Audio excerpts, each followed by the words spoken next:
This podcast is brought to you by Audible, the world's leading source of audiobooks. If you would like to support it, go to audibletrial.com/Sam Harris.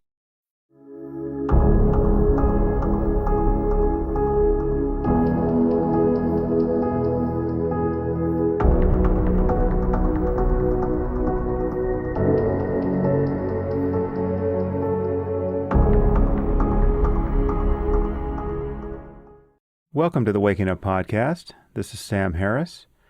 Today I'm speaking with David Chalmers. David is a philosopher at NYU and also at the Australian National University. And he's the co-director of the Center for Mind, Brain, and Consciousness at NYU. David, as you'll hear, though we've never met, was instrumental in my turning my mind toward philosophy and science ultimately because of the work he began doing on the topic of consciousness in the early 90s. And I found it fascinating to talk to David. His interests and intuitions in philosophy align with my own to a remarkable degree. We spend most of our time talking about consciousness and what it is and why it is so difficult to understand scientifically, conceptually. We talk about the hard problem of consciousness, which is a phrase he introduced into philosophy that has been very useful in shaping the conversation here. At least it's been useful for those of us who think that there really is a hard problem that resists any kind of easy neurophysiological solution or computational solution. We talk about artificial intelligence and the possibility that the universe is a simulation and other fascinating topics, some of which can seem so bizarre or abstract as to not have any real tangible importance. But I would urge you not to be misled here. I think all of these topics will be more and more relevant in the coming years as we build devices which, if they're not in fact conscious, will seem conscious to us. And as we confront the prospect of augmenting our own conscious minds by integrating our brains with machines more and more directly, and even copying our minds onto the hard drives of the future, all of these arcane philosophical problems will become topics of immediate and pressing personal and ethical importance. David is certainly one of the best guides I know to the relevant terrain. So now it's with great pleasure that I bring you David Chalmers. Well, I'm here with philosopher David Chalmers. David, thanks for coming on the podcast. Thanks. It's a pleasure to be talking with you. You know, I don't think we've ever met. Are you aware of whether or not we've met? I feel like we've met by email, but... I don't think so. I've had emails, a couple of emails back and forth over the years, and with Annika, your wife as well, but yeah, never in person that I recall. Yeah, you know, because I feel the reason why I'm confused about this is because, and this is almost certainly something you don't know, but you served quite an important intellectual role in my life. I went to one of those early Tucson conferences on consciousness. Oh, I didn't know that.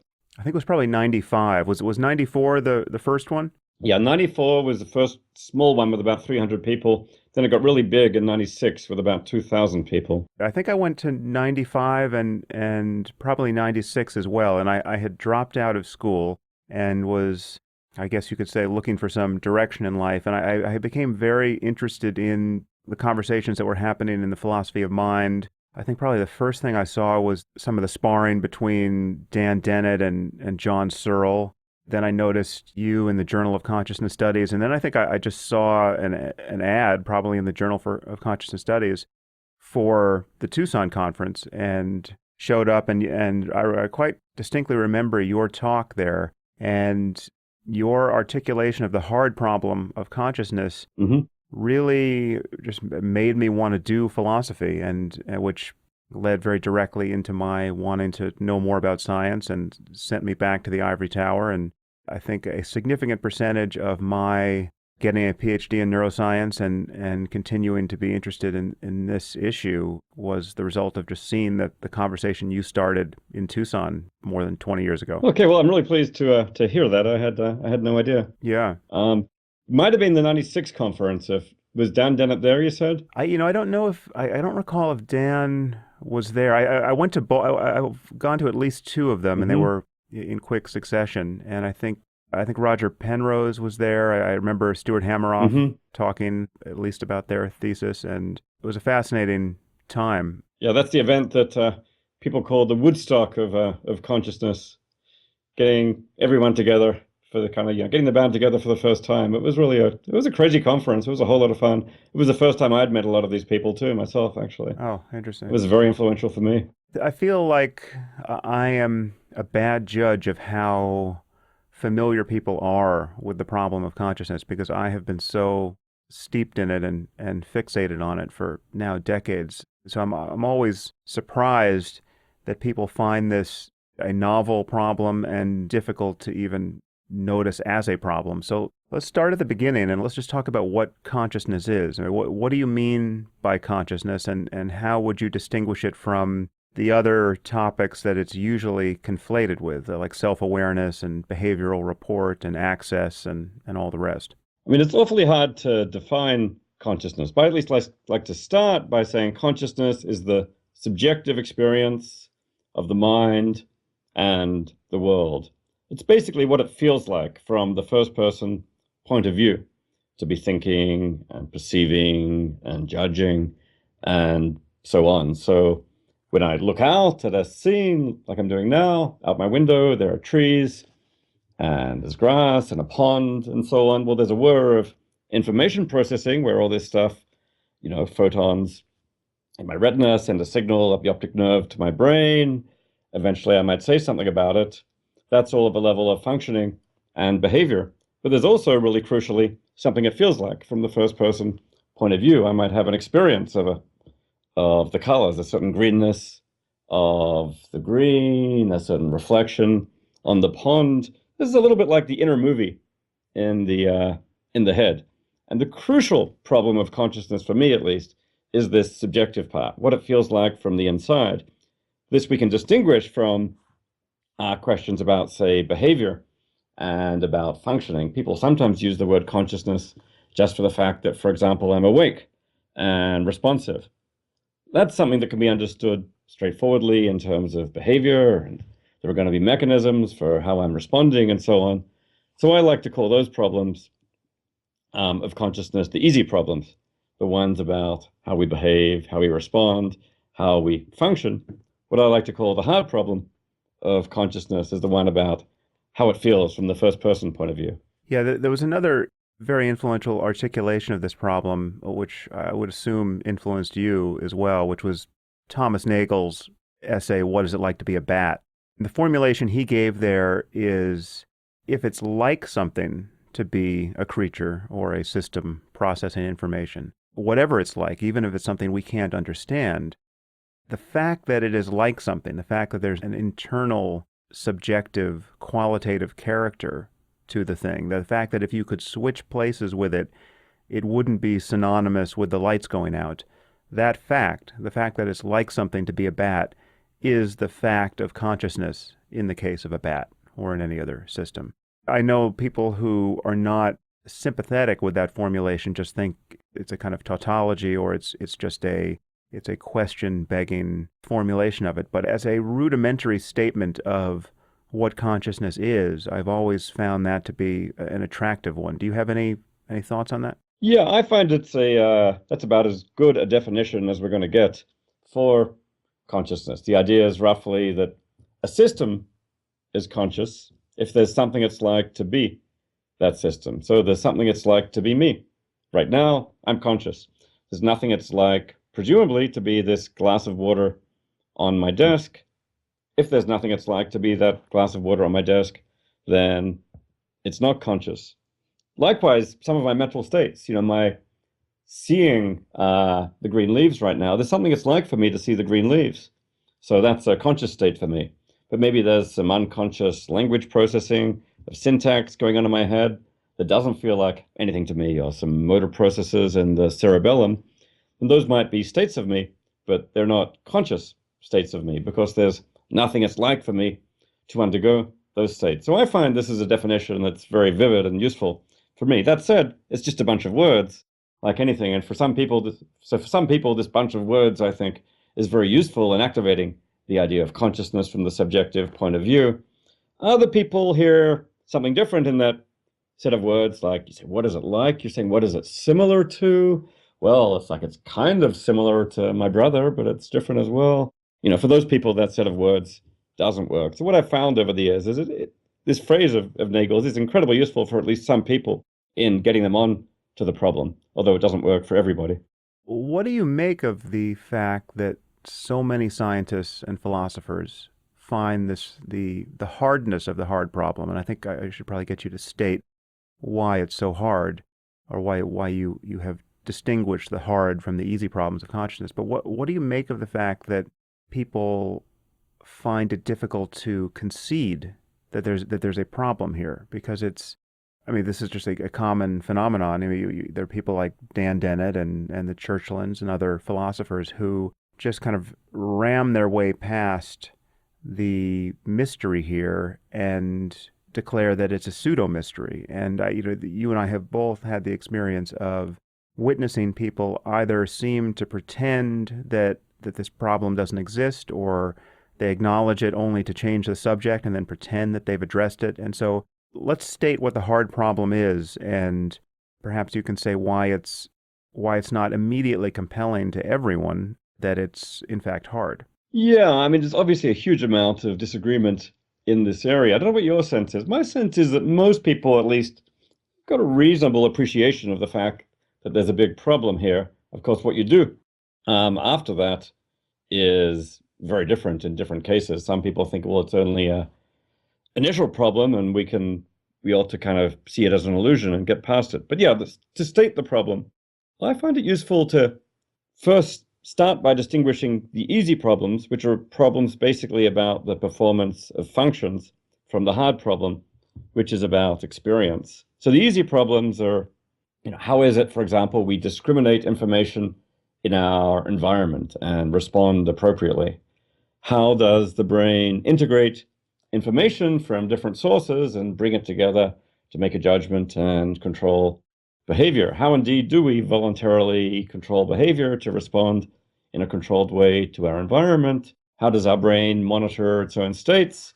These are all big mysteries, and actually neuroscience has not gotten all that far on some of these problems. They're all quite difficult. But in those cases, we have a pretty clear sense of what the research program is and what it would take to explain them.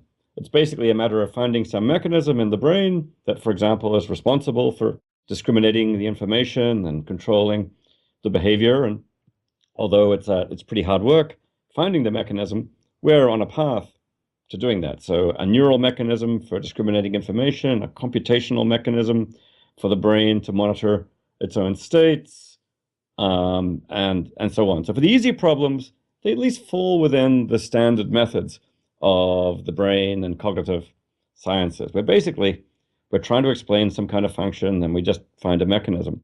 The hard problem, what makes the hard problem of experience hard, is it doesn't really seem to be a problem about behavior or about functions. You could in principle imagine explaining all of my behavioral responses to a given stimulus and how my brain discriminates and integrates and monitors itself and controls.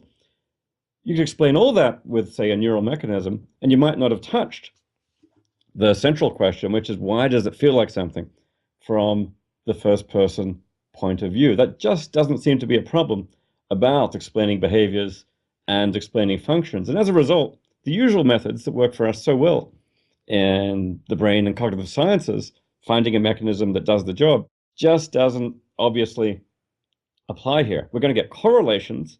We're certainly finding correlations between processes in the brain and bits of consciousness, an area of the brain that might light up when you see red or when you feel pain. But nothing there seems yet to be giving us an explanation. Why does all that processing feel like something from the inside? Why doesn't it go on just in the dark, as if we were giant robots or zombies without any subjective experience? So that's the hard problem. And I'm inclined to think that most people at least recognize there is at least the appearance of a big problem here. From that point, people react in different ways. Someone like Dan Dennett says, it's all an illusion or a confusion, and one that we need to to get past. And I mean, I respect that line. I think it's a hard enough problem that we need to be exploring every avenue here. And one avenue that's very much worth exploring is the view that it's an illusion. But there is something kind of faintly unbelievable about the whole idea that the data of consciousness here are an illusion. To me, they're the most real thing in the universe, the feeling of pain, the experience of vision or of thinking. So it's a very hard line to take, the line that Dan Dennett takes. He wrote a book, Consciousness Explained, back in the early 90s, where he tried to take that line. It was a very good and very influential book, but I think most people have found that at the end of the day, it just doesn't seem to do justice to the phenomenon. To be fair to Dan, it's been a long time since I've looked at that book. I remember that was actually, might have been the first book I read on this topic back when it came out, I think in 91. Does he actually say, and it's strange, I'm very aligned with you and people like Thomas Nagel on these questions in the philosophy of mind, and yet have had this alliance with Dan for many years around the issue of religion. And so I've spent a lot of time with Dan. We've never really gotten into a conversation on consciousness. Perhaps we've been wary of colliding on this topic, and we had a somewhat unhappy collision on the topic of free will. Is it true that he says that consciousness is an illusion, or is it somehow just the hardness of the hard problem is illusory? That there's the hard problem is categorically different from the easy problems. I completely understand how he would want to push that intuition, but as I've said before, and I really don't see another way of seeing this, it seems to me that consciousness is the one thing in this universe that can't be an illusion. I mean, even if we are confused about everything, even if we are even confused about the qualitative character of our experience in many important respects, so that we're not subjectively incorrigible. You can be wrong about what it's like to be you in terms of the details, but which is to say you can become a better judge of what it's like to be you in each moment. But the fact that it is like something to be you, the fact that something seems to be happening, even if this is only a dream or you're a brain in a vat or you're otherwise misled by everything, there is something seeming to happen. And that seeming is all you need to assert the absolute undeniable reality of consciousness. I mean, that is the fact of consciousness every bit as much as any other case in which you might assert its existence. So I just don't see how a claim that consciousness itself is an illusion can ever fly. Yeah, I think I'm with you on this. I think Dan's views have actually evolved a bit over the years on this. Back in maybe the 1980s or so, he used to say things that sounded much more strongly like consciousness doesn't exist, it's an illusion. He wrote a paper called On the Absence of Phenomenology, saying there really isn't such a thing as what we call phenomenology, which is basically just another word for consciousness. He wrote another one called Quining Qualia, which said we just need to get rid of this whole idea of qualia, which again is a word that philosophers use for the qualitative character of experience, a thing that makes seeing red different from seeing green. They seem to involve different qualities. At one point, Dan was inclined to say, oh, that's just a mistake. There's nothing there. Over the years, I think he's found that people find that line just a bit too strong to be believable. It just seems frankly unbelievable from the first person point of view that there are no qualia. There is no feeling of red versus the feeling of green, or there is no consciousness. So he's evolved in the direction of saying that, there's consciousness, but it's really just in the sense of, for example, there's functioning and behavior and information encoded. There's not really consciousness in this strong phenomenological sense that drives the hard problem. I mean, in a way, it's a bit of a verbal relabeling of the old line, because you must be familiar. I know you're familiar with these debates over free will, where one person says, there is no free will. And the other person says, well, there is free will, but it's just this much more deflated thing, which is compatible with determinism. And it's basically two ways of saying the same thing. I think Dan used to say there is no consciousness. Now he says, well, there is consciousness, but only in this very deflated sense. And I think ultimately it's another way of saying the same thing. He doesn't think there is consciousness in that strong subjective sense that poses the hard problem.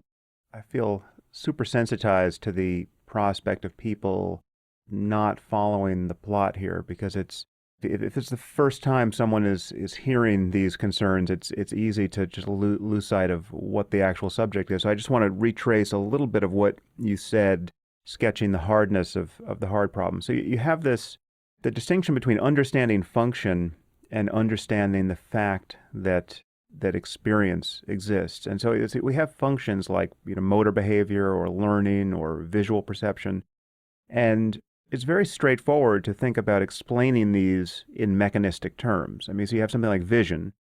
We can talk about the transduction of light energy into neurochemical events, and then the mapping of the visual field onto the relevant parts of, in our case, the visual cortex. And this is very complicated, but it's not in principle obscure. The fact that it's like something to see, however, remains totally mysterious no matter how much of this mapping you do. And if you imagine it from the other side, if we built a robot that could do all the things we can, it seems to me that at no point in refining its mechanism would we have reason to believe that it's now conscious, even if it passes the Turing test.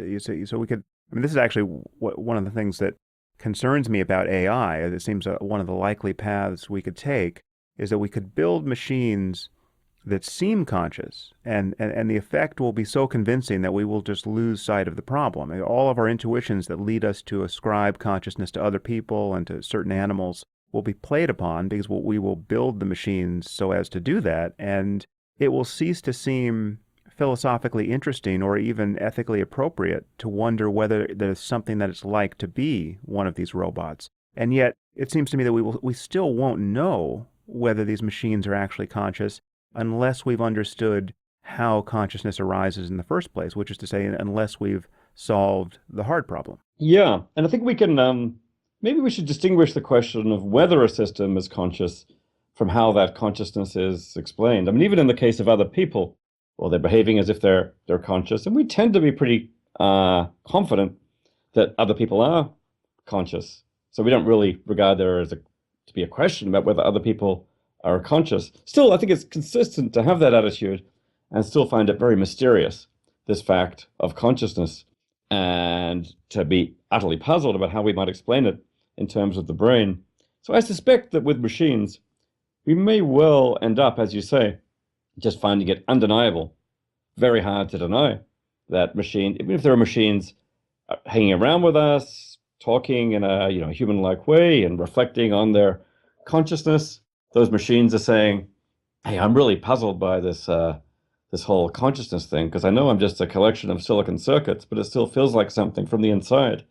If machines are doing that, I'm going to be pretty convinced that they are conscious, as I am conscious. But that won't make it any less mysterious. Maybe it'll just make it all the more mysterious. How on earth could this machine be conscious, even though it's a collection of silicon circuits?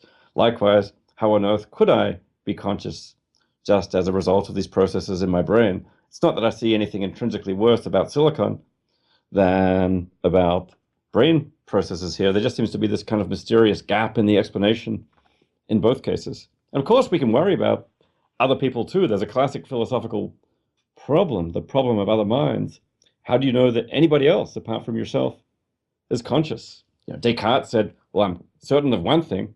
I'm conscious, I think, therefore I am. That only gets you one data point. It gets me to me being conscious. Actually, it gets me to me being conscious right now. Who knows if I was ever conscious in the past?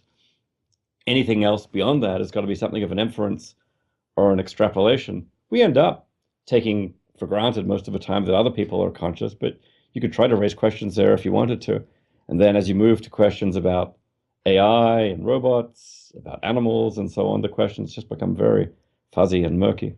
Yeah, I think the difference with AI or robots is that presumably we will build them, or we may, in fact, build them along lines that are not at all analogous to the emergence of our own nervous systems. And so if we follow the line we've taken, say, with chess playing computers, where we have something which we don't even have any reason to believe is aware of chess, but it is all of a sudden the best chess player on Earth, and now will always be so.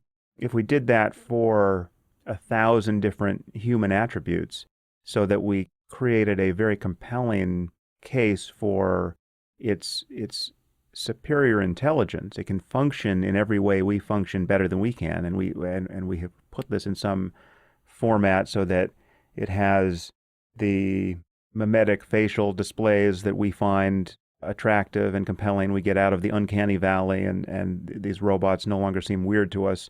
In fact, they detect our emotions better than we can detect the emotions of other people, or than other people can detect ours. And so all of a sudden we are played upon by a system that is deeply unanalogous to our own nervous system. And then we will just, then I think it'll be somewhat mysterious whether or not this is conscious, because we've cobbled this thing together.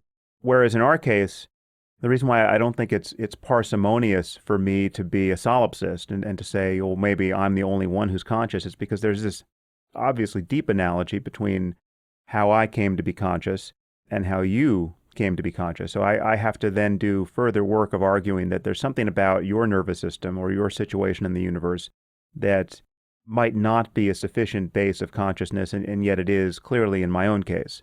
So to worry about other people or even other higher animals seems a stretch. At least it's unnecessary, and it's only falsely claimed to be parsimonious. I think it's actually you have to do extra work to doubt whether other people are conscious rather than just simply not attribute consciousness to them. How would you feel if we met Martians? Let's say they're intelligent Martians who are behaviorally very sophisticated, and we turn out to be able to communicate with them about science and philosophy, but at the same time, they've evolved through a completely independent evolutionary process from us. So they got there in a different way. Would you have the same kind of doubts about whether they might be conscious? Yeah, well, I think perhaps I would.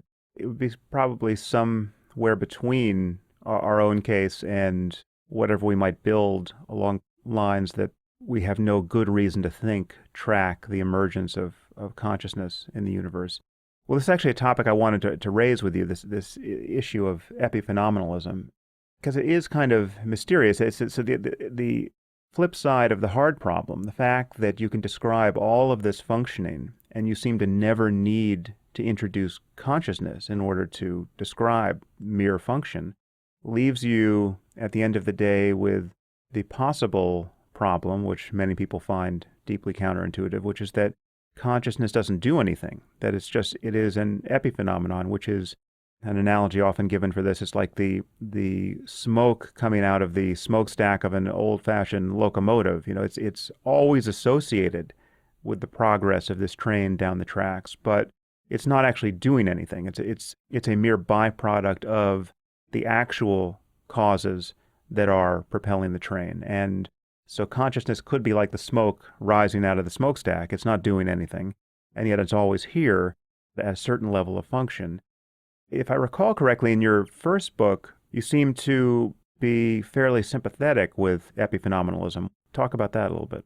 I mean, it's not epiphenomenalism is not a view that anyone feels any initial attraction for. The consciousness doesn't do anything. It sure seems to do so much, but there is this puzzle that pretty well for any bit of behavior you try to explain, it looks like there's the potential to explain it without invoking consciousness in this subjective sense. There'll be an explanation in terms of neurons or computational mechanisms of our various behavioral responses. I mean, one place where so you at least start to wonder, maybe consciousness doesn't have any function, maybe it doesn't do anything at all. Maybe, for example, consciousness gives value and meaning to our lives, which is something we can talk about without actually doing anything. But then, obviously, there are all kinds of questions. How and why would it have evolved? Not to mention, how is it that we come to be having this extended conversation about consciousness if consciousness isn't actually playing a role in the causal loop? So in my first book, I at least tried on the idea of epiphenomenalism. It didn't come out saying this is definitely true, but tried to say, okay, well, if we're forced in that direction, that's one way we can go. But I mean, actually, we're in view. I mean, this is skipping ahead a few steps. Is that either it's epiphenomenal, or it's outside a physical system, but somehow playing a role in physics. That's another kind of more traditionally dualist possibility. Or third possibility, consciousness is somehow built in at the very basic level of physics. So to get consciousness to play a causal role, you need to say some fairly radical things. I'd like to track through each of those possibilities, but to stick with epiphenomenalism for a moment, you've touched on it in passing here, but remind us of the zombie argument that I don't know if that originates with you. It's not something that I noticed before I heard you making it, but the zombie argument really is the thought experiment that describes epiphenomenalism. Introduce the concept of a zombie, and then I have a question about that. So yeah, the idea of zombies actually, I mean, it'd been out there for a while in philosophy before me, not to mention out there in the popular culture. But the zombies which play a role in philosophy are a bit different from the zombies that play a role in the movies or in the Haitian voodoo culture. The ones in the movies are all supposed to be all the different kinds of zombies are missing something. The zombies in the movie are lacking somehow life. They're dead but reanimated. The zombies in the voodoo tradition are lacking some kind of free will. Well, the zombies that play a role in philosophy are lacking consciousness. And this is just a thought experiment, but the conceit is that we can at least imagine a being, at the very least behaviorally identical to a normal human being, but without any consciousness on the inside at all, just acting and walking and talking in a perfectly human-like way without any consciousness. The extreme version of this thought experiment says we can at least imagine a being physically identical to a normal human being, but without any subjective consciousness. So I talk about my zombie twin, a hypothetical being in the universe next door who's physically identical to me. He's holding a conversation like this with a zombie analog of you right now. I'm saying all the same stuff and responding, but without any consciousness. Now, no one thinks anything like this exists in our universe, but the idea at least seems imaginable or conceivable. There doesn't seem to be any contradiction in the idea. And the very fact that you can kind of make sense of the idea immediately raises some questions like, why aren't we zombies? There's a contrast here. Zombies could have existed. Evolution could have produced zombies. Why didn't evolution produce zombies? It produced conscious beings. It looks like for anything behavioral you could point to, it starts to look as if a zombie could do all the same things without consciousness. So if there was some function we could point to and say that's what you need consciousness for, and you could not in principle do that without consciousness, then we might have a function for consciousness. But right now it seems, actually this corresponds to the science for anything that we actually do. Perception, learning, memory, language, and so on. It sure looks like a whole lot of it can be performed even in the actual world unconsciously. So the whole problem of what consciousness is doing is just thrown into harsh relief by that thought experiment. Yeah, well, yeah, as you say, that most of what our minds are accomplishing is unconscious, or at least it seems to be unconscious from the point of view of the two of us who are having this conversation. So the fact that I can follow the rules of English grammar, insofar as I manage to do that, that is all being implemented in a way that is unconscious. And when I make an error, I as the conscious witness of my inner life, am just surprised at the appearance of the error. And I could be surprised on all those occasions where I make no errors and I get to the end of a sentence in something like grammatically correct form. I could be sensitive to the fundamental mysteriousness of that, which is to say that I'm following rules that I have no conscious access to in the moment.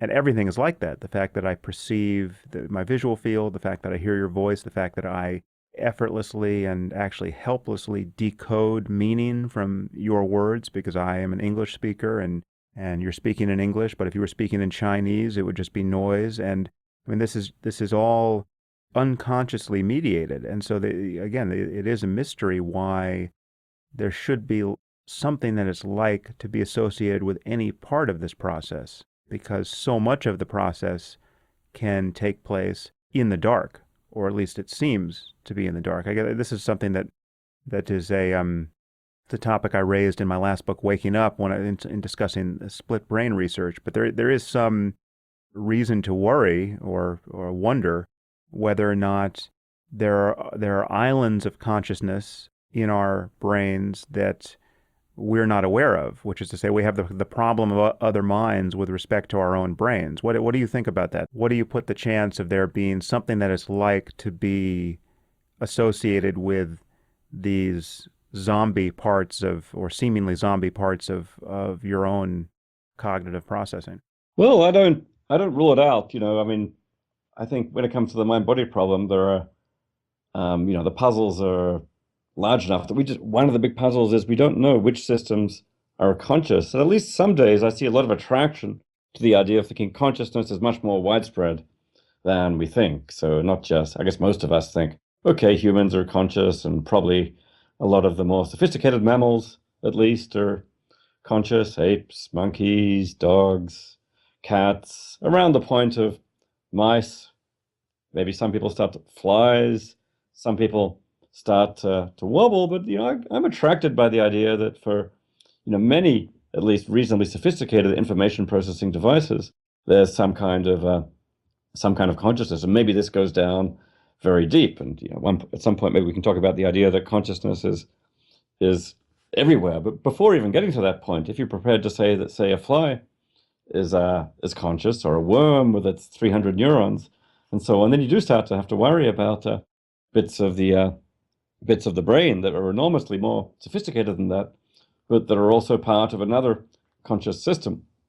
There's a guy, Giulio Tononi, who's put forward a well-known recent theory of consciousness called the information integration theory, and he's got a mathematical measure called phi of the amount of information that a system integrates and thinks, but roughly, whenever that's high enough, you get consciousness. So then, you'd look at these different bits of the brain, the hemisphere, different things like the cerebellum, and so I think, well, okay, the phi there is not as high as it is for the brain, but it's still pretty high enough that in an animal he would say it's conscious. So why isn't it? And he ends up having to throw in an extra axiom that he calls the exclusion axiom, saying if you're part of a system that has a higher phi than you, then you're not conscious. So if the hemisphere has a high phi, but the brain as a whole has a higher phi, then the brain gets to be conscious, but the hemisphere doesn't. But to many people, that axiom looks kind of arbitrary.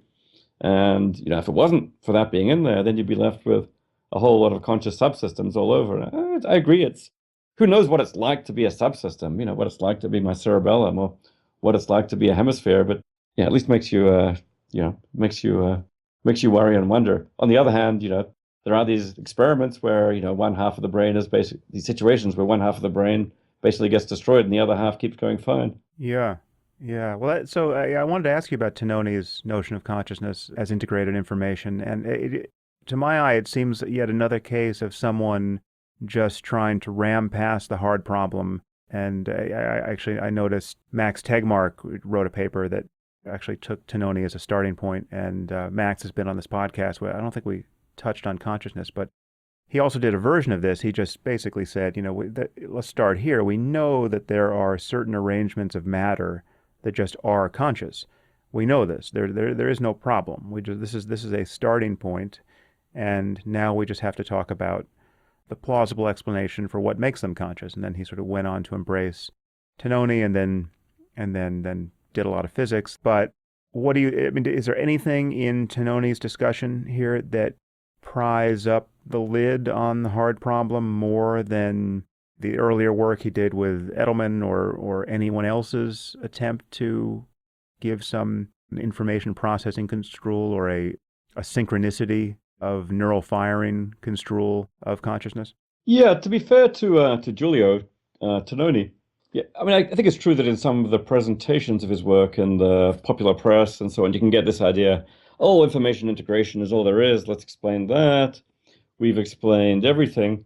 He's actually very sensitive to the problem of consciousness, and when pressed on this, and even in some of the stuff he's written, he says, "I'm not trying to solve the hard problem in the sense of showing how you can get consciousness from matter. He's not trying to cross the explanatory gap from physical processes to consciousness. Rather, he says, I'm starting with the fact of consciousness.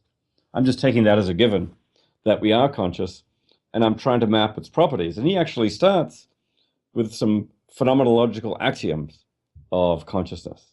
It consists of information that's differentiated in certain ways, but integrated and unified in other ways. And then what he tries to do is take those phenomenological axioms and turn them into mathematics, of information, and say, what are the informational properties that consciousness has? And then he comes up with this mathematical measure.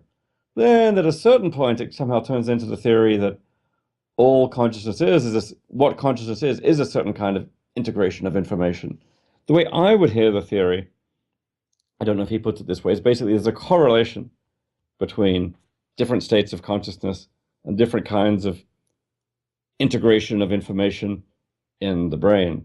There's still a hard problem here because we still have no idea why all that integration of information in the brain should give you consciousness in the first place. But even someone who believes there's a hard problem can believe there are still really systematic correlations between brain processes and consciousness that we ought to be able to give a rigorous mathematical theory of, just which physical states go with which kind of states of consciousness. And I see Giulio's theory as basically as at least a stab in that direction of trying to give a rigorous mathematical theory of the correlations. Yeah. Well, I should say that I certainly agree that one can more or less throw up one's hands with respect to the hard problem and then just go on to do the work of trying to map the neural correlates of consciousness and understand what consciousness seems to be, in our case, as a matter of its instantiation in the brain, and never pretend that the mystery has been reduced thereby. So that, if it turned out that, I think I said this once in response to the work he did with Edelman. So they put one of the criteria, they I don't know if he still does this, but one of his criterion for information integration was that it had to be within a window of something like 500 milliseconds, right? And I just, by analogy, extrapolated that out to, geological processes in the earth. And what if it was just the fact that integrated processes in the earth over a time course of a few hundred years was a sufficient basis of consciousness? If we just stipulate that that's true, that's still just a statement of a miracle from my point of view, from the point of view of being sympathetic with the hard problem. That would be an incredibly strange thing to believe, and yet that is the sort of thing we are being forced to believe about our own brains, just under a slightly different description.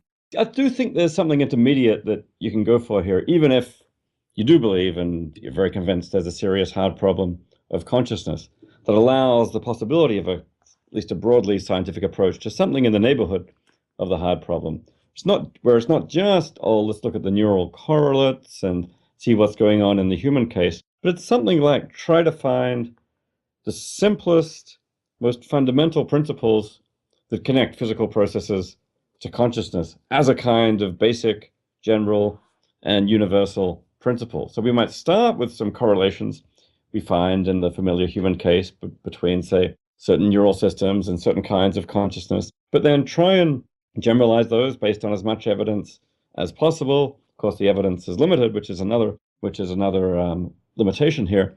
But then try and find principles which might apply to other systems. Ultimately, look for really simple bridging principles that cross the gap from physical systems to consciousness, and that would, in principle, predict what kind of consciousness you'd find in what kind of physical system. So I would say something like Tononi's information integration principle with this mathematical quantity phi as a proposal, maybe a very early proposal, about a fundamental principle that might connect physical processes to consciousness. Now, it doesn't exactly remove the hard problem, because at some point you've got to take that principle as a basic axiom. Yeah, when there's information integration, there's consciousness. But then you can at least go on to do science with that principle. And it may well be that, my take on this is that we know that elsewhere in science, you have to take some laws and some principles as fundamental.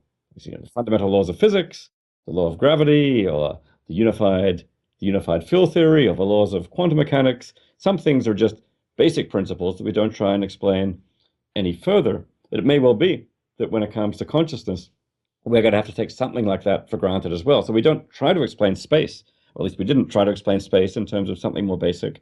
Some things get taken as primitive, and we look at the fundamental laws that involve them.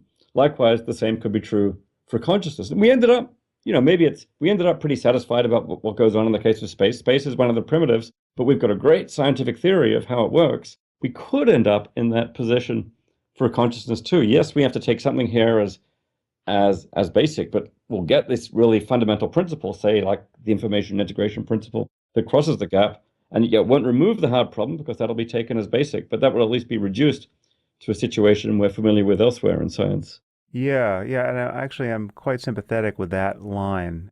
As you say, there are primitives or brute facts that we accept throughout science, and they are no insult to our thinking about the rest of reality.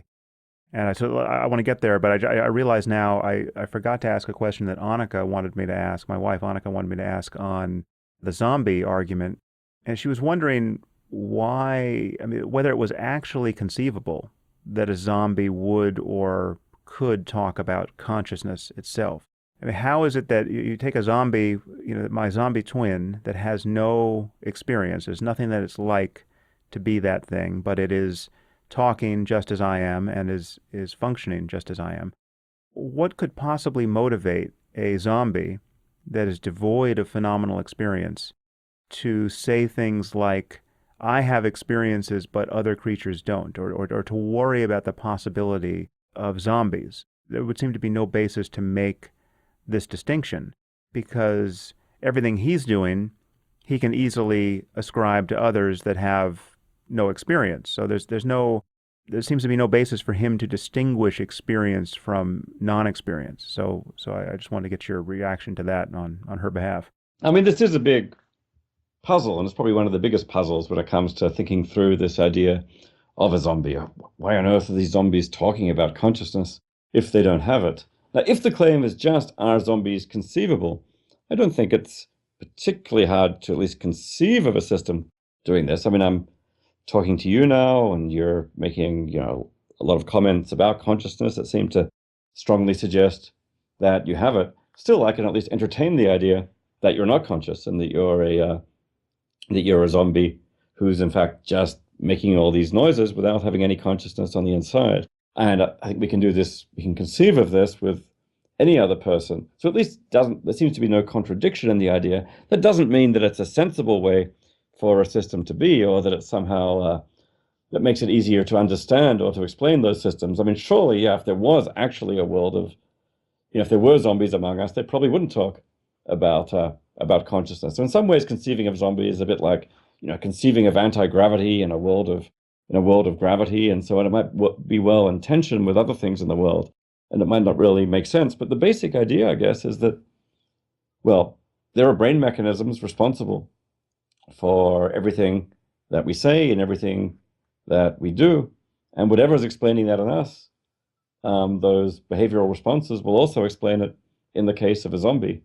That then raises the very interesting question of whether it's possible. I've often entertained this idea that even if it's hard to explain consciousness in physical terms, the actual experience, maybe you could explain the things we say about consciousness in physical terms, because that's just a behavioral response.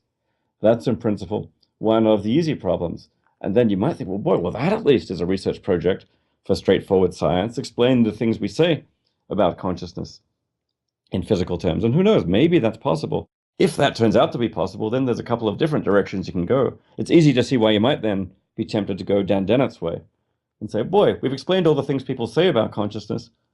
That's all we need to explain. The rest is an illusion. We've explained why you feel this mystery of consciousness, whether or not there actually is one. We've explained why you say there's one. So that's Dan Dennett's way. Another way to go would be the epiphenomenalist way, which is, well, turns out you can explain the things we say, but consciousness was never about the saying. It was just about the feeling. The third view is that consciousness actually gets in the system and plays a role in physical processing in a way that we don't yet fully understand. Well, I think I'm not at all tempted by the lure of behaviorism here. So it's not, because it's clear to me that consciousness is beyond just the saying of things. So it's beyond self-report. It's beyond, I've had enough experience of my own mind that seems to drive a wedge between consciousness itself and language that, both through meditation and psychedelics and just getting hit on the head. I mean, there are kind of these liminal states of consciousness that convince me that it's not just a matter of the lights going on once we can speak or once we have enough language on board. But it is hard to escape epiphenomenalism for me because so let's just say that consciousness is the experiential component of what it's like to be me is simply the subjective side of a certain class of physical events, and that is what it is to be conscious. My consciousness is at bottom something my brain is doing. Then when we say that consciousness makes a difference and we entertain why it might have evolved and all the rest, aren't we still saying that it makes a difference in terms of its physical correlates? I mean, the cash value of consciousness in each moment is always the cash value of its antecedent physicality, right? So that doesn't it still leave the qualitative character an epiphenomenon? I think it does, given certain assumptions. If you think consciousness is distinct from the physical correlates, and if you think the physical correlates form a closed system, a kind of a closed network where every physical event has a physical cause, then it's very hard, I think, to avoid the conclusion that consciousness is an epiphenomenon. So to avoid that, then you either need to say consciousness is somehow right there in the physical network, somehow it's kind of part of the physical system right at the very bottom level, maybe even in physics, or you have to say that the physical system is not a closed network, there are holes in the physical processing where consciousness can kind of get in and make a difference. Some people think something like this goes on in quantum mechanics, for example, with wave function collapse. Maybe there's a role there for consciousness. But I think one of those two things would be the kind of thing you have to say to avoid consciousness being an epiphenomenon. Well, so let's talk about the way in which consciousness could be more fundamental. And I guess I heard in what you briefly sketched there the possibility that consciousness that it goes all the way down in the sense of information processing, and that there's something special about information processing. And I recall this from your first book that you suggested at one point that even a system as simple as a thermostat might be conscious in that it processes information. And then I guess even deeper than that is the notion of panpsychism, that consciousness may be in fact a fundamental constituent of reality prior to any, at least current notion of information processing. Tease those apart for me. Yes, so the idea here is that consciousness may be present at a very fundamental level in physics. This corresponds to traditional philosophical view called panpsychism. Says basically everything has a mind. Pan for all, and mind, consciousness. So every system is conscious. And at the very least, there's consciousness in fundamental physical systems, like, say, atoms or quarks or photons. Now, this seems initially like a pretty crazy idea to many people. I mean, we have no direct evidence for this. That's certainly true.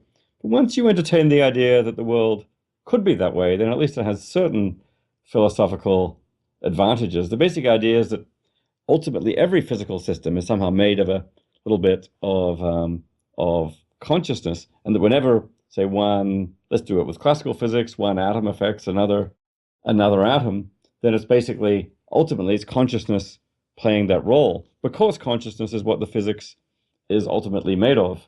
If you take that view now, it's admittedly a radical and kooky-sounding view, but if you do take that view, it's like consciousness is somehow inside the network of physics right from the start, and our consciousness, the one we're experiencing, the one I'm experiencing, is going to be somehow a combination of all those little bits of consciousness at the basic level. That's a huge problem to understand how that would work, but the thought is consciousness now doesn't have to interfere with the physical causal network because it's part of it right from the start. And that's at least the philosophical attraction of that view. And as a result, actually, quite a few people, both in philosophy and in science, have been exploring this crazy-sounding panpsychist idea for the last few years. It's been a very active research area for people saying, if we go this way, maybe will it help us avoid some of those really bad problems? Does it actually get you out of the hard problem? It feels like it it creates some other hard problems. So one, it leaves it mysterious why anything then would seem to not be associated with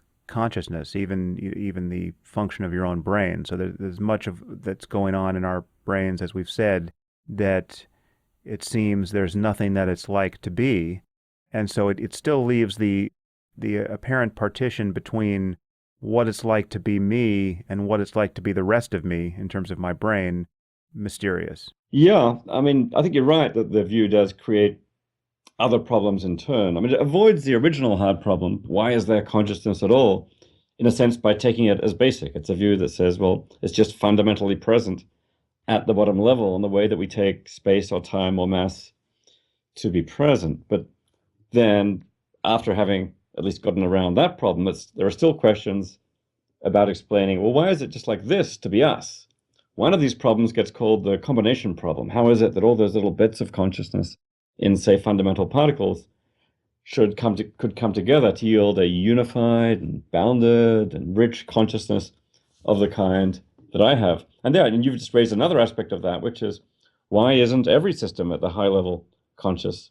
One thing that a panpsychist could say is that in fact they are. There's a bit of consciousness in all kinds of systems, but I just happen to be identical to one of them. I happen to be identical to the brain level consciousness. I don't have any access to I'm not the hemisphere level consciousness. I'm not the New York level consciousness. I'm not the Earth level consciousness. One very extreme panpsychist view would say consciousness is present at all. Some kind of consciousness is present at all of these levels, but maybe the brain has certain special properties of unity and integration and so on. That means it's not just conscious, but maybe it's intelligent and it has thoughts and it has a coherent narrative and it can tell an autobiography for itself and so on. So maybe that would explain why the only systems that are actually thinking about this stuff are things, say, of a level of brains. But there is a panpsychist view that says, there is consciousness elsewhere. It's just that we don't have access to that.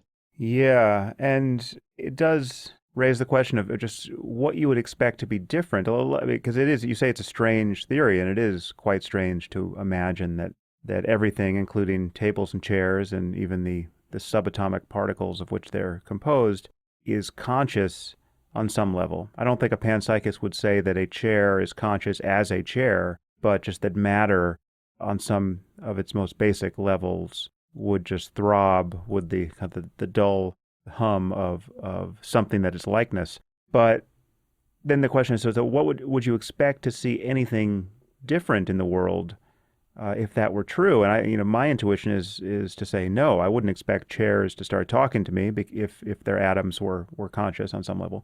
And if you wouldn't expect to see any difference at all, which is more or less where I sit, then one is hard pressed to say why it's a strange thesis, right? The sense of its strangeness seems in some way predicated on the sense that you have some basis to find it implausible based on how the world seems. But if upon analysis you can't see how the world would be any different if this were true, then I'm not sure how you can make a strong assertion that it's a very strange idea. It's interesting. Different people have different reactions to this kind of situation. Well, it's consistent with all of our evidence. There's no evidence either for it or against it. Some people say, well, that means it's a ridiculous hypothesis. We'll never have any evidence for it. It can't be science, so we shouldn't take it seriously. But yeah, as you say, the other view is, well, it's consistent with everything, all the evidence we have and that we'll ever get, and therefore it's not ruled out, and therefore we should take it seriously. And I can see the motivations in going both ways. I mean, it's a general problem in this whole field of the study of consciousness that evidence is very, very hard to come by. We all have first-person evidence about our own states, but the moment it comes to anybody else, our access is indirect. I mean, with other people, we tend to listen to what they say. If they tell us that they're conscious, then by and large, we believe them and we take that as evidence. But once we get to further systems, is a dog conscious? Is a fly conscious? Well, our evidence is only extremely indirect. I like to say that this field would be a whole lot easier if we had the mythical consciousness meter that you could just point at someone's head and get a readout of their consciousness, and then we'd have a straightforward, objective science of consciousness. I'd point my I'd point my consciousness meter at the chair or at the fly, at the atom, at the dog, at other people, and get a readout of their states of consciousness. So then it would be a whole lot easier. But because consciousness is private and subjective, it's a whole lot harder. I actually once gave a talk about this stuff at the CIA of all places. And it's just stuff on consciousness. I think they're kind of bored. Then I got to the bit about the consciousness meter, and I don't know, I had the sense that their ears kind of pricked up. It's Right. like, we could really use one of those. It would Yeah. save us a lot of money and a lot of time and trouble in waterboarding. Yeah. Well, they could use a lie detector before that. Yeah. So, whether or not anyone's conscious, we want to know whether they're lying. We want to know whether our robots are lying to us, whether or not they're conscious. What do you do with the concern that we just may be making too much of what is at bottom a failure of intuition here? So we're finding the intuition that's supposed to track the emergence of consciousness from unconscious complexity or some prior condition. And we find this to be fundamentally mysterious, but it's at some level that is a statement about our own cognitive deficits and what it's like to be us. And I recently had this experience in an unrelated area. I was telling my daughter how to spell the word boat, and I told her, but it just didn't sound right to me. I mean, so the spelling of this very simple word seemed deeply unfamiliar to me all of a sudden, and I actually had to Google the word boat to see that I was spelling it correctly. What's going on with that O followed by an A all of a sudden? Yeah, exactly. So and then, but the truth is, when I stare at the word boat, it still doesn't look right to me. It's like I've had a stroke in the area of my brain that deals with nautical terms or something. So and in fact, you can do this with anything. If you just stare at any word, it can begin to seem unfamiliar. But of course, there's no hard problem for the spelling of the word boat. Is there something analogous here that could be happening where we are just being misled by an intuition or a failure of intuition to see a problem where that one doesn't exist? I mean, I think we should at least be open to the idea that there's something here about the way the phenomenon interacts with our psychology that makes it especially hard for us to get a grip on. I mean, it may well be that if there were, creatures that were, millions times more intelligent than us, then there'd simply be not much of a problem here. Or if there's a solution, they would grasp it so straightforwardly that it wouldn't seem particularly puzzling. I mean, that could be that we're just under the force of a giant illusion. And I do take seriously the idea that, we ought to at least contemplate the possibility that we're getting something very wrong in our thinking about this problem. It could also mean that we're limited in the bits of the world that we understand. For example, we're pretty good at understanding mathematical structure of the world scientifically. And it turns out, although math isn't necessarily totally natural for a human, it turns out to be something that's pretty tractable for us. But then interfacing that mathematical structure with the deliverances of, say, introspection and consciousness, well, maybe those are just two bits of the brain that don't work terribly well together. Now, maybe there's some more complex unifying story if we were beings which we're more used to. For example, if we had somehow the consciousness meter in our head and had access to all the possible intrinsic states of consciousness, and we could instantaneously entertain not just what it's like to be us, but what it's like to be a bat or what it's like to be a mouse and so on, then maybe we'd be much more deft about this and would have some kind of integrated picture of nature. But I think to do science, we're basically stuck, at least for now, with what we've got, and we need to just reason with the resources we have. But we shouldn't be. But I think we at least need to be humble. And I mean, someone like Colin McGinn takes this to an extreme by saying that maybe we'll just never solve the problem just because we're too dumb and our brains were not evolved to do philosophy. But there's still a perfectly straightforward solution somewhere out there. It's just that we'll never be able to grasp it. I once actually teased Colin about this by looking. I read the first review of his book of Dan Dennett's book, which was kind of Colin was not a fan of Dan's book, and it had paragraphs saying, "Look, this is just ridiculous. This book, it doesn't even look like a theory of consciousness. It's impossible to see. This doesn't explain the phenomenon." Colin, how would you react if you saw the true solution written by those beings who are a million times smarter than you? maybe you go apoplectic in exactly the same way. So you have to at least entertain the idea that Dan is on the other side of that bright line and has the solution. Nice point. Did Dan see your defense of him? I think I taught him about it at some point. Yeah, yeah, that's funny. I was actually on a cruise in Greenland just a year or two ago with Dan and a few other people, totally dedicated to the idea that consciousness is an illusion, which is a view that Dan is a big fan of, and a number of other people. The Churchlands, Paul and Pat were there, and Andy Clark and Nick Humphrey, largely people who are fans of the idea that consciousness is an illusion. So we gave that idea a run for its money for a week or so in between, looking at icebergs and going around this amazing landscape. And I think it's an idea that, although I find the view completely implausible, I think it's the kind of view that we need to be developing, in particular, that materialists and reductionists need to be really trying to develop seriously, at least as one of the major alternatives in the theory of consciousness. But well, actually, that leads me to a topic I'd like to close with, which is AI and the matrix, and really where this may all be headed if consciousness is just a matter of information processing. But you have gone the other way on the topic of this, of the illusoriness or not of things, where you, at one point in an article, you took an unconventional line on this notion of being a brain in a vat or being in the matrix, where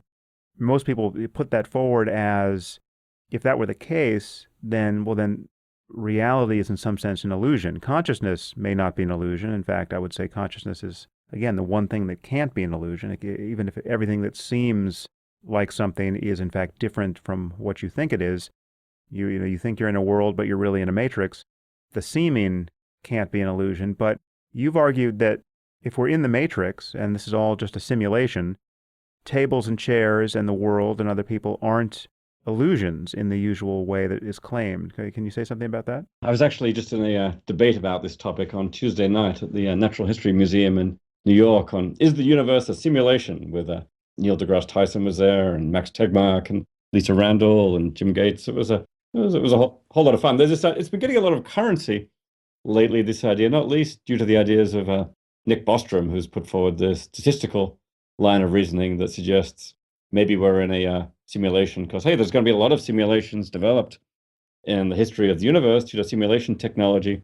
Maybe the simulated beings will outnumber the non-simulated ones, so maybe we're one of them. This is great for a philosopher because it's very reminiscent of René Descartes' old thought experiment that, maybe we're being fooled by an evil genius into thinking all this stuff exists when it doesn't.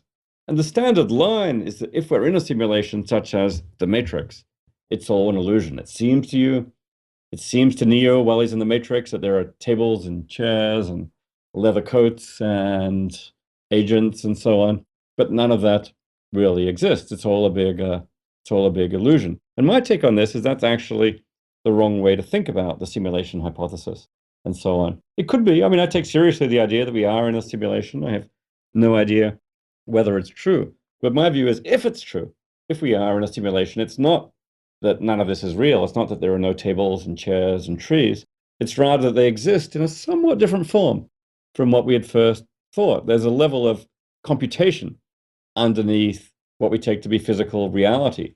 This is a hypothesis some people in physics take seriously, sometimes called the it from bit hypothesis. Information underneath physics. And it's the way the world could be. I don't think it's not a view where trees don't exist or atoms don't exist. It's a view where they exist and they're made of information. So if I discovered that we were living in a simulation, I'd basically say, okay, well, all this is real, but it turns out we live in an informational world, a world that's kind of more informational, say, than physical. Max Tegmark likes this idea because it corresponds roughly to his idea of a mathematical universe. But I think it actually reconfigures the way you think about this stuff and makes the whole simulation hypothesis not seem so threatening. Yeah, and I've taken it to heart in imagining that if the beings of the future who are creating more simulated worlds than real ones, and therefore making it likely that we're in a simulation rather than a real world, if they turn out to be Mormons, they may have just simulated the Mormon universe, and then everything I have said about religion in particular and Mormonism, or religion in general and Mormonism in particular, is wrong. That's if you were going to follow Bostrom down that path, things can be as weird and as provincial as you want them to be. Yeah, I'm a natural atheist in my thinking about, gods and so on. But I find that thinking about simulations and so on can somehow just suddenly make you take the idea of a creator a little bit more seriously than you once might have. I think of this as simulation theology, speculating about the character of who made the simulation. I mean, maybe it's just a teenage hacker in the next universe up, but suddenly it's like, well, we could be living in a simulated world. There could be a creator, at least of this local bit of the universe that we're looking at. I don't know what your take is on this as a devout atheist, but is this a theology that even a naturalist can take seriously to some extent? Well, it's interesting to try to get under the statistical argument. I mean, it really is just, it's not based on any evidence that we're in a simulation. It's just based on extrapolating that as we continue to make progress in computer science, or as any intelligent beings do, one of the things they will do is simulate worlds in their machines, and almost by definition, simulations will outnumber real universes, and outnumber by such a factor that it's only reasonable to suspect that if you find yourself in a universe, you're more likely to be in a simulated one. And so it's not based on anything other than that probabilistic argument. I feel like other people have used that to similarly thrilling effect. I think was it the philosopher John Leslie who once wrote a book, The End of the World, doing a similar... The doomsday argument. Right. Yeah. The world is probably going to end soon. Otherwise, we'd be unreasonably and unexpectedly early in the history of the universe. Assuming we're about halfway, which is what you'd expect, then yeah, the world is ending any year now. Right. And halfway being in terms of the Number of numbers lives lived. Right, the number of beings, because I think it's been something. If you go back to the dawn of the species, I think it's something like 100 billion people, Homo sapiens, have ever existed. I could have that a little off, but it's not by an order of magnitude. There are 7 billion of us now.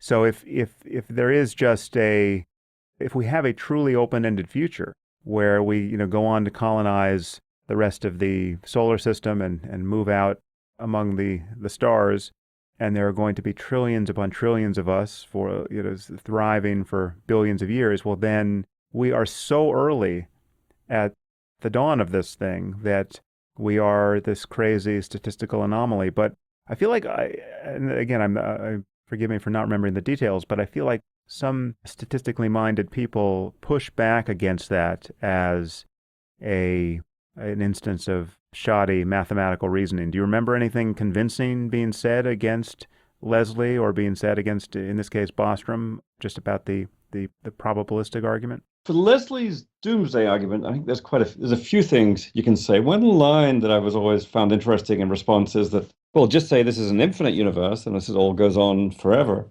Then any being relatively early in the universe, assuming a starting point that was a finite amount of time ago, like the Big Bang, any being anywhere in the universe is going to be at a finite point with finite time before them and infinite time ahead of them. So any being is going to be unreasonably early in the history of the universe. Even if we're the Googleplex being, it's still like, well, it's just the very dawn of the universe on the infinite timescale. So that's if the universe is infinite, I think then all bets are off with respect to this kind of reasoning. I'm not sure that worry applies to the Bostrom case. And in general, I'm a bit more sympathetic with Bostrom's argument than with the doomsday argument. But it really does turn. I think it connects to our earlier discussion because it does turn on a premise about consciousness. It turns, in particular, on the claim that all those simulated beings in simulated worlds are in fact going to be conscious, like us. Because after all, I know that I'm conscious. If I could know that a simulated being wouldn't be conscious, I would then have decisive evidence that I'm not simulated. So Bostrom actually brings in as one of the principles supporting his reasoning, a principle of substrate independence.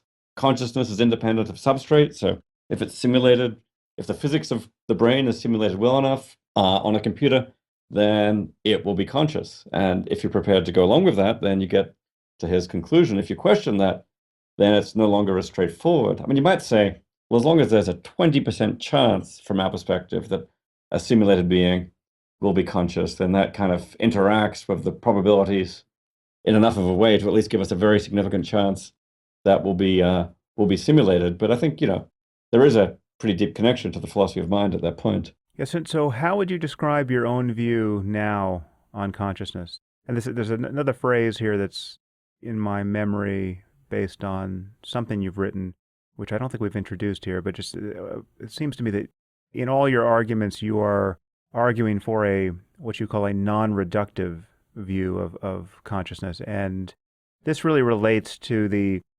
nature of scientific explanation because most explanations are thought of in terms of being reductive, and which is to say that in this case we would be to explain consciousness would be just by definition to explain it in terms other than itself, in terms of something that is some processes or systems or events that are themselves unconscious.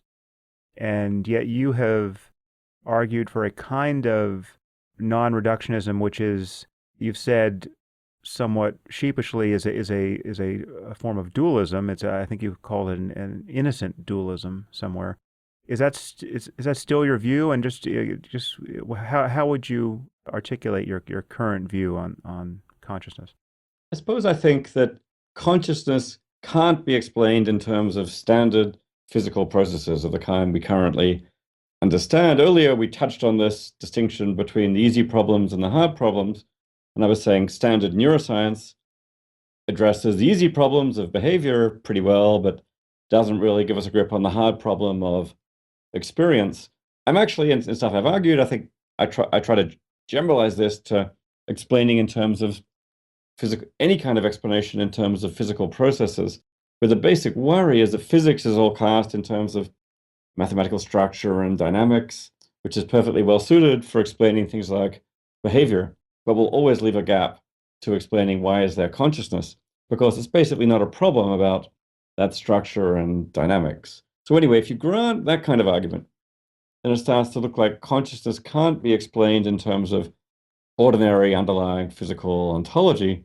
Then you have to add something to the picture. And either you add something separate from the physical processes, which is a form of dualism, maybe epiphenomenalism, which we were talking about, or maybe interactionism with consciousness playing a role. Maybe it's not anything like a soul or a substance, but at the very least, we need new properties in our picture besides space and time, mass and charge. That's one possibility. The other possibility is we enrich physics at the very bottom level with consciousness, maybe in the panpsychist pathway of finding consciousness right down at the basic level, maybe as part of the intrinsic character of what, say, space and time and mass really are. So they're all fairly radical possibilities, I concede that. But I think all of them have the character that we need to add something to our right now we've got a picture of the universe with certain fundamental constituents, space, time, mass, charge. And so my view is roughly that consciousness, or something like consciousness, needs to be in that catalog too. Maybe it's some extra thing, proto-consciousness, from which consciousness will derive. But I think you need something new there. So I recognize that's a radical view, and it's not going to be for everybody. But my own view is it's the only way to really take consciousness seriously and still end up with the science of it. Because once you've got consciousness there as a fundamental, we can do science with it in the same way we did with space and time and mass and charge. And we're a long way short of having anything like Newton's laws of consciousness. But I think it's something that we could aim for in the long run. Do you still view it as a fundamental property of information processing, or is your intuition that it is more fundamental than that? I go back and forth on that one. I've always been attracted by the idea there's really strong links to information, and I speculated about this in the book 20 years ago. I haven't really taken that a lot further, but I'm really interested in what Tononi's been doing with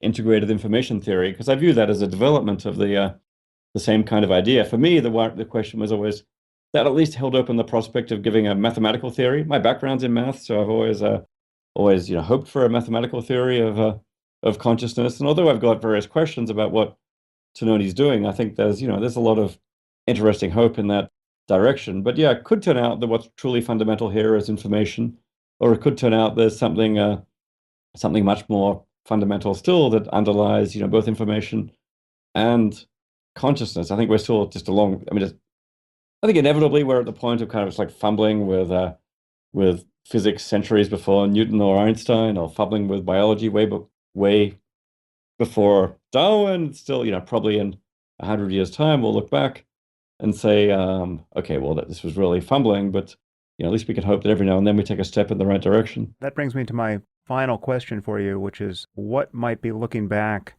in 100 years' time? What are your thoughts on AI? And I assume you're aware of what Bostrom has been saying about it, if you haven't actually read his book Superintelligence. So yeah, give me your take on AI. And I just recently drunk the Kool-Aid here. It's been about a year since I've been thinking about AI, and it was Bostrom's book was the first input, and I've grown worried about the safety concerns, the control problem, as he calls it, and I'm just wondering what your thoughts are there. Yeah, and I'm very interested in AI, and I think there certainly are reasons for concern. I did my PhD in an AI lab actually at Indiana University. Doug Hofstadter, who wrote Go to Leisure Bach and so on, was my thesis advisor, and he was basically doing AI as he still is, and so I've always been very sympathetic with the whole AI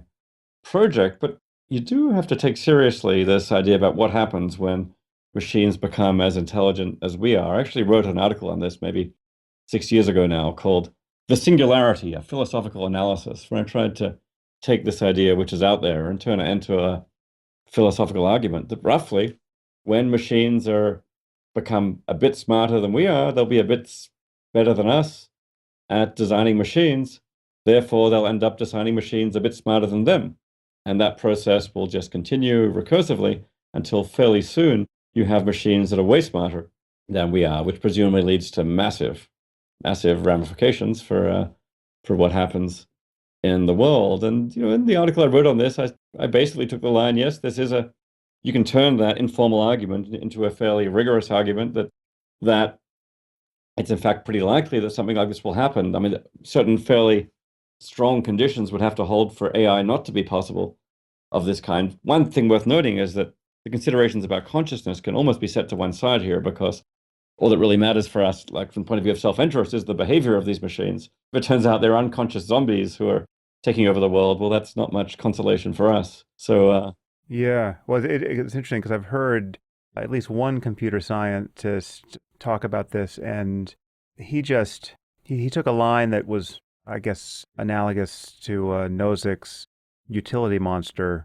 thought experiment, where he basically said that in creating these super intelligent, even godlike AIs, we will be creating, almost by definition, he didn't seem to acknowledge any possibility otherwise, that we'll be creating systems that are more conscious and therefore more ethically important than we are. And we'll be creating gods, we'll be creating the utility monsters whose interests outweigh our own by a functionally infinite degree, and this is the most glorious thing we will ever have a hand in doing, and it really doesn't matter that they may trample upon our interests and even annihilate us, no more than it matters that we occasionally trample upon anthills or anything else that has interests that are less significant compared to our own. But what he didn't seem to entertain, which seems to be we've touched on briefly, it's certainly a real concern for me. It seems to be a possibility that we could build systems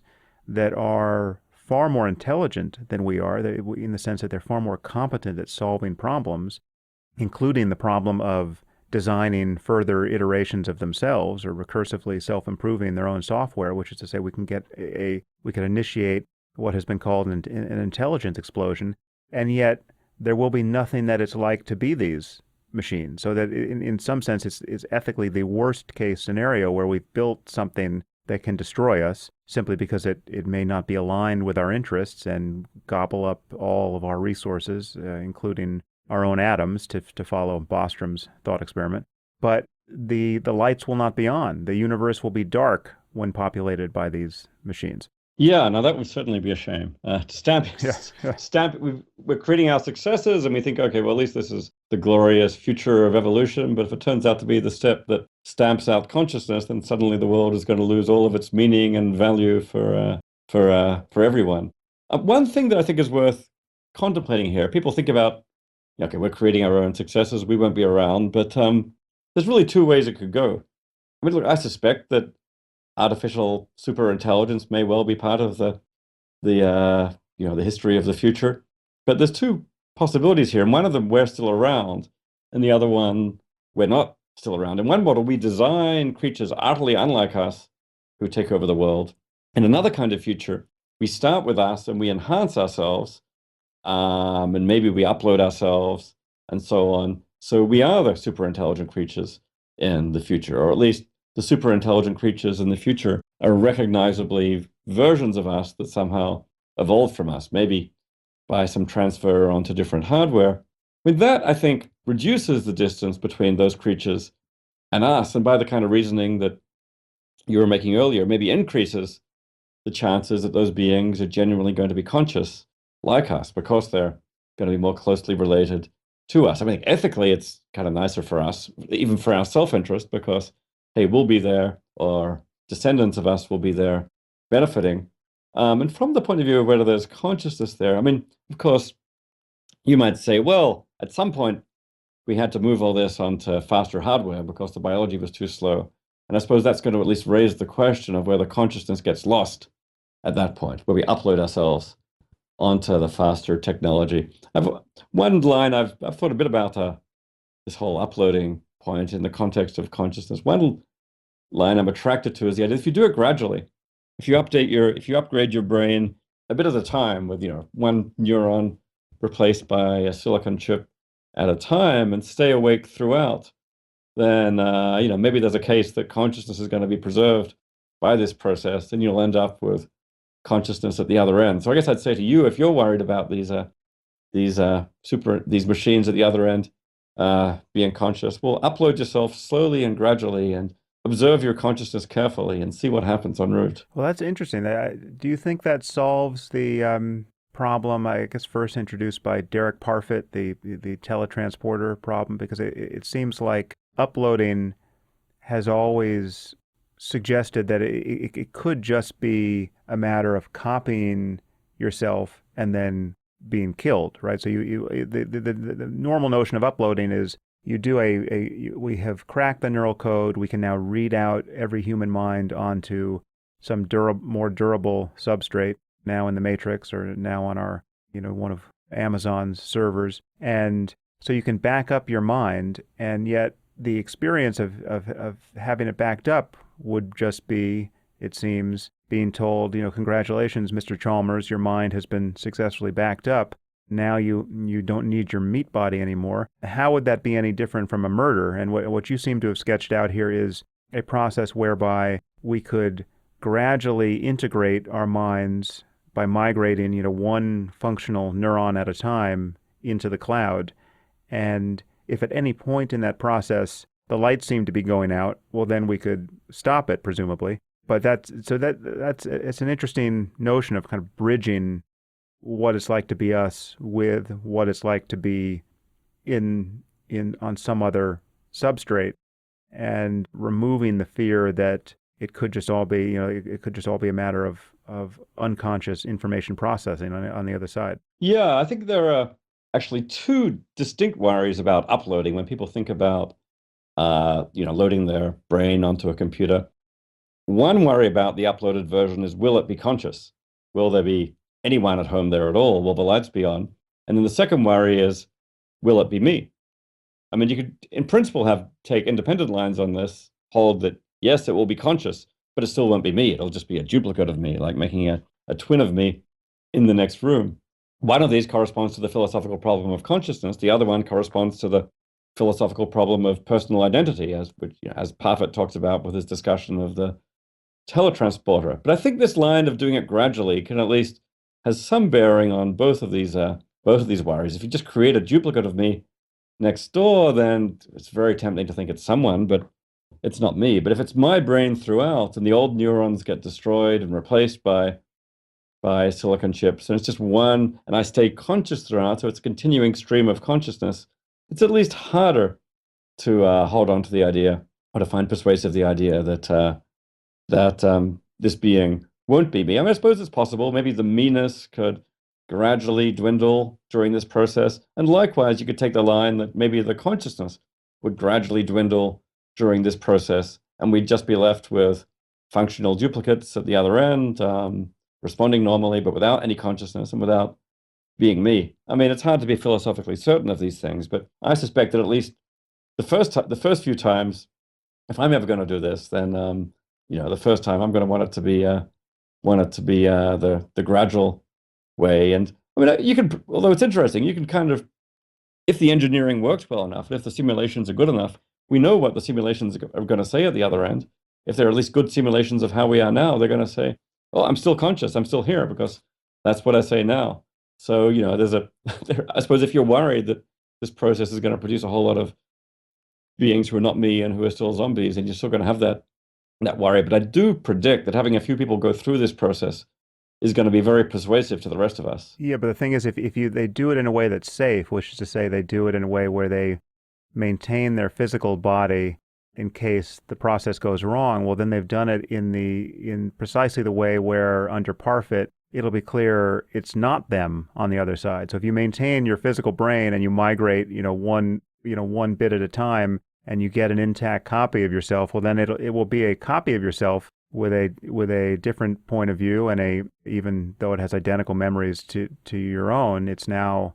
I mean, I'm convinced that at least on that description of the teletransporter, a copy of yourself really is just a copy. I mean, you're about to be murdered, and the man on Mars, who is the exact copy of you, having had all the information in your brain and body read out and sent to Mars and reassembled into your doppelganger, that is just another person who is functionally more or less your equivalent on Mars. But if you do it again, this restates Parfit's conundrum. Whereas if you do it the way you're describing, where you don't maintain yourself, even if perhaps you could reverse the process if you didn't like what was happening. But if once the migration is complete, you are all on the server, and the monkey has been left behind, then there's a compelling case for it to be you. And yet, if you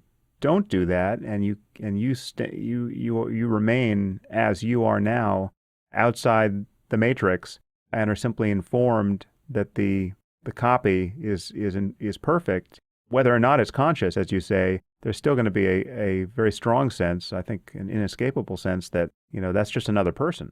Yeah, I mean, I think sociologically, it's probably, who knows what's going to happen first, but probably it's going to be brain scans and backups that, well, maybe it's going to turn out the best way to create these really convincing downloads is by destructively destroying a brain and then scanning it. Maybe we'll do it first in, worms and mice and so on. But if it ever happens to a human, I don't know, maybe the first volunteer would be someone who volunteers to, probably the first human case I predict is going to be a backup. You scan the brain, you keep the original brain around, and then you make a simulated copy, and then you activate the simulation. And if it's a good enough simulation, I suspect we're going to have two reactions. One, yes, that is a person.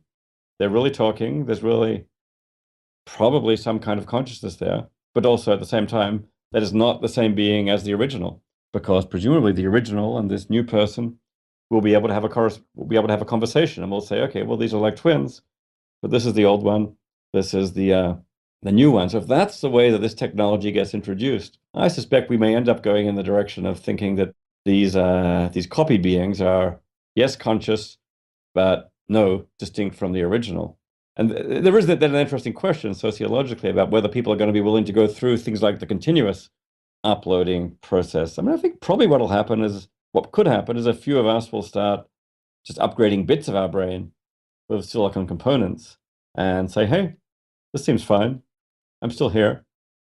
And then you keep doing that, and you'll eventually get to fully silicon systems, and people will still take the attitude that we're still here. Then the philosophical and sociological question is going to be, can you justify drawing a distinction between what happens in the case of a straight out copy and what happens in the case of a gradual copy. For example, we have two classes of silicon beings in our society. The ones which are just copies, which have a much more negligible, let's say, legal and ethical status, and the ones which correspond to transformed versions of the original, which have a higher status. That situation might come to seem untenable, and I don't really have any clear grip on how all this would play out. But I think we're going to need some philosophers around to figure it out.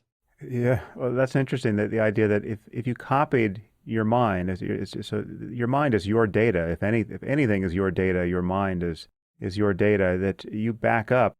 But if the mere backing it up creates a conscious copy of yourself, do you have the right to delete that copy? I mean, are you performing a murder? It seems you would be, I think, uncontroversially, if in fact this being is just as conscious as you are and has all your memories and all your hopes and dreams and aspirations. Yeah, maybe our intuitions are a bit different depending on whether the copy has been activated yet.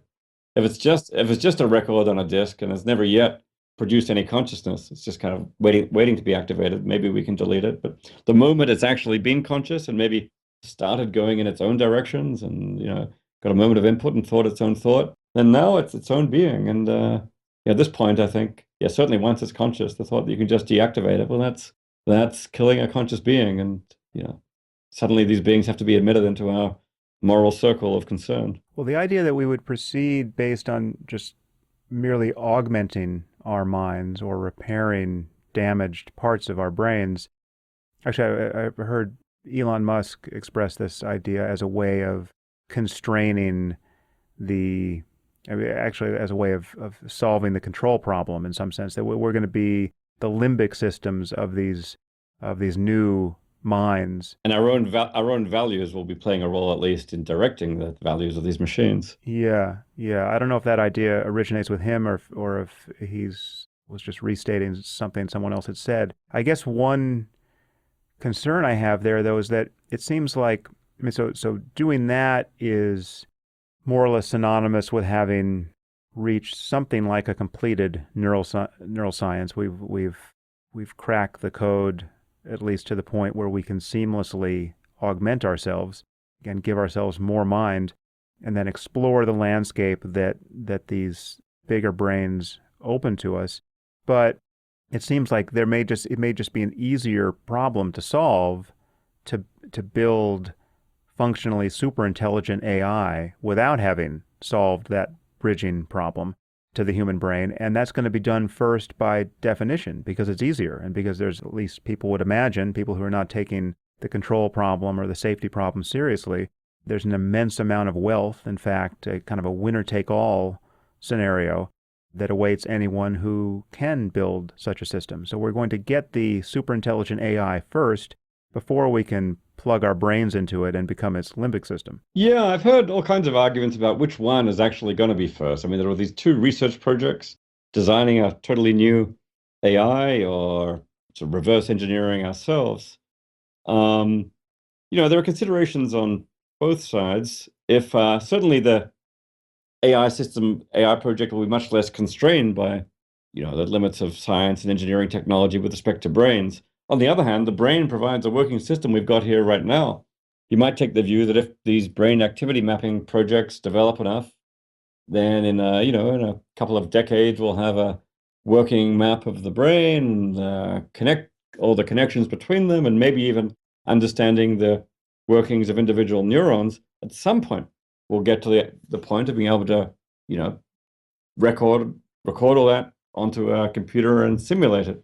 Now, of course, there could be intermediate points, which is actually where we are right now with the worm, C. elegans, has 302 neurons, and we've mapped all the connections between them in a perfect map, but we still can't get a simulation to work because we don't understand the principles of how all the components work well enough. So, but you can imagine a future where in, say, 30 years' time, we understand both the mechanisms and the connections well enough just to scan a brain and activate it well before we're in a position to actually design a new AI from scratch. So I think it's actually an open question which one will come first. But I do suspect that which one comes first is going to make a big difference to what happens after that.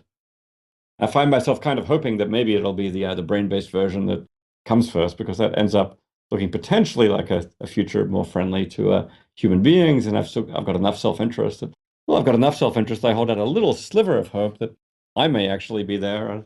And well, if not me, then at least some relatives or conspecifics or something. But give it a few decades, and maybe I still hold out a sliver that some vote that I could eventually be there and upload myself eventually. Well, listen, David, it's been fascinating to talk to you. I really appreciate your time that you've been so generous with.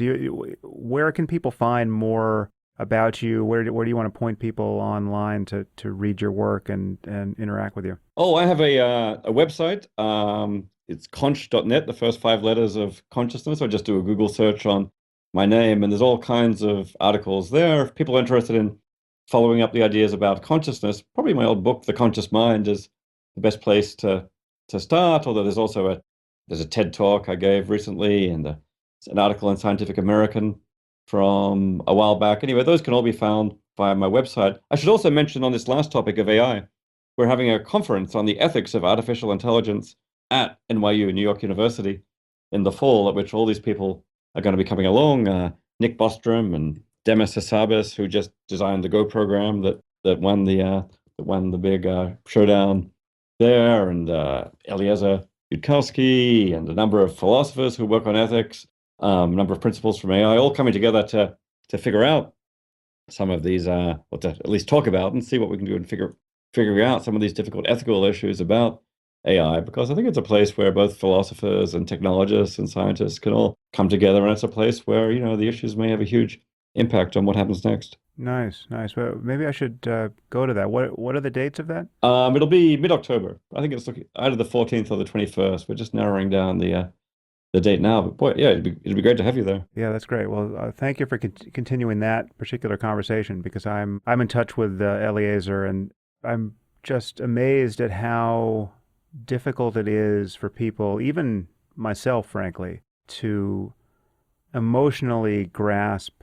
the implications here. It's like it's hard to see. I think most people's default sense is that this is truly much ado about nothing. It's basically a grandiose version of the Y2K problem, where you had a bunch of techies worrying about something that when the calendar changed, nothing much happened. And I feel like people are assuming that's the case here, and it does not seem like a safe assumption. So I'm very happy that you're continuing the conversation on this topic, because it's going to be more and more pressing to get our heads straight around this. Even if there's only a 10% chance that something like this is going to happen, then boy, we should be at least giving 10% of our heads to worrying about this, so to speak, because the consequences are so enormous that, I don't really understand the dismissive attitude. It's got a science fictional flavor here, but it just seems to be there's clearly a concern here that everyone ought to at least be thinking about. I mean, people get distracted by time frames. Is it going to happen in 10 years? Probably not. But even if it's going to happen in 50 or 60 years, we should be, or 100 years, it's something we need to be thinking about. Yeah.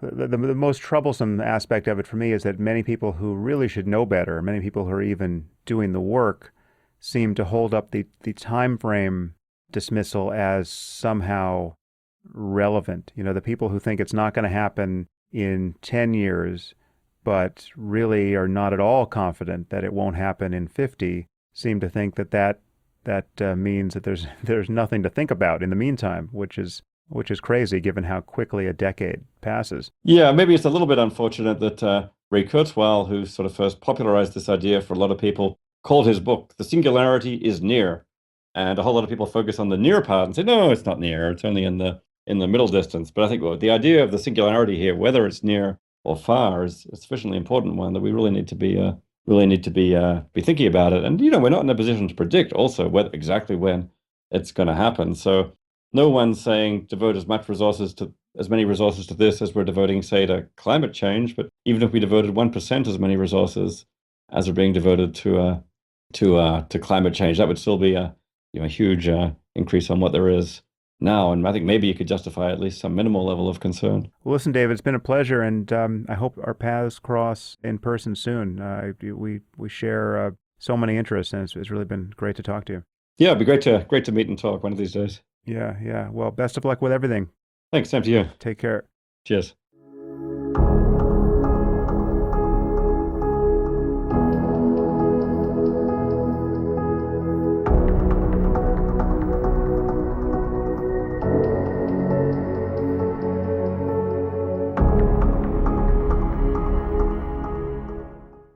If you enjoyed this podcast, there are several ways you can support it.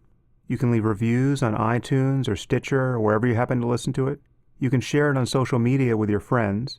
You can discuss it on your own blog or podcast, or you can support it directly. And there are two ways you can do this. You can leave a donation through my website at samharris.org/donate, or you can try a membership at Audible, the world's leading source of audiobooks, at audibletrial.com/Sam Harris.